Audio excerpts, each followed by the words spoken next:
Hi, we are Christy and Jerry McLaughlin, and welcome to our first live session at 20 Days to Save the USA. Thank you so much for being here. Jerry is going to take it from here. We've got our first incredible guest. Yeah, we got breaking news here. Email evidence pretty much busting Joe Biden. He says, no, I can't remember. I never did that. Well, he did do it. And our guest here is Rick Gates, a credible authority who was a deputy campaign manager for Donald Trump in 2016. And he was the chairman of the transitional team going into the White House for the new term. So if anybody knows Rick Gates does, we're introducing the Honorable Rick Gates. Jerry, thanks very much. Yeah, the revelations that we've learned from yesterday and today regarding Hunter and Joe Biden are quite clearly going to be another October surprise. This one is particularly concerning and disturbing because it actually links the former vice president to a scheme where allegedly he and his son were in cahoots in terms of getting Hunter positioned on boards and within companies in return for being able to use his father's influence at the time, the sitting vice president, to influence a host of issues, including foreign policy and business matters.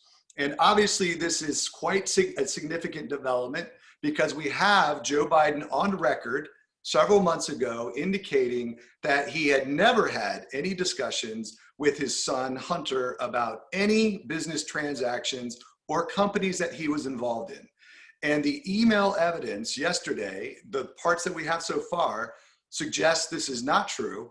And in fact, Joe Biden met with a Burisma official, which is an oil and gas company in Ukraine, of which Hunter Biden was appointed to its board. Now, this is pretty concerning because this is a direct example and calls into question legal and ethical issues that the vice president possibly participated in by helping his son out.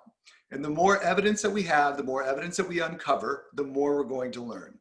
And having lived in Ukraine from 2004 to 2014, looking at the Ukrainian structure, the government, the politics, which we worked on a number of elections there.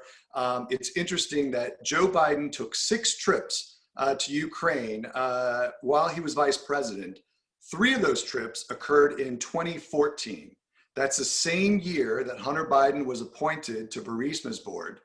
And it was apparently when Joe Biden started advocating that the Ukrainian government fire the prosecutor general, which is the equivalent of our attorney general in the United States, because they were investigating the very company that Hunter was put on the board of.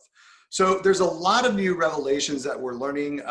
Yesterday, it started out as 1 email. Today, we believe, or have read, that it's as much as 40,000 emails and other material.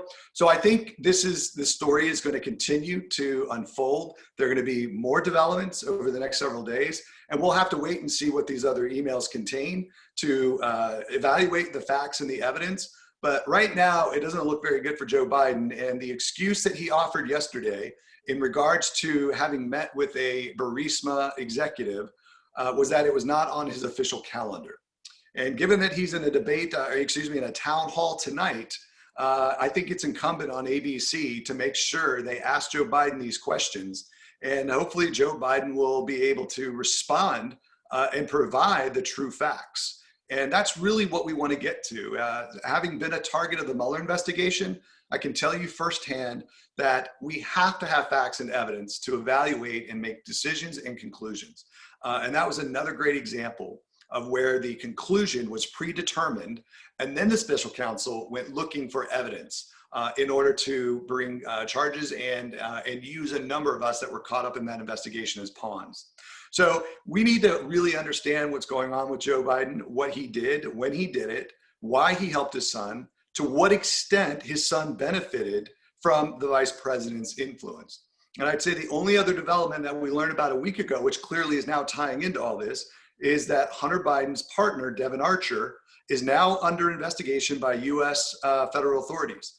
And that is certainly going to play into this, unraveling story of the Bidens. I think the last point to make, it's very critical that we keep in mind, Hunter Biden is not running for president. Joe Biden is. We need to keep the focus on Joe, but obviously in helping his son, this story is going to reveal facts that are going to make it very easy for us to be able to do that. And then the American people can judge exactly what, Joe Biden did in this entire fiasco.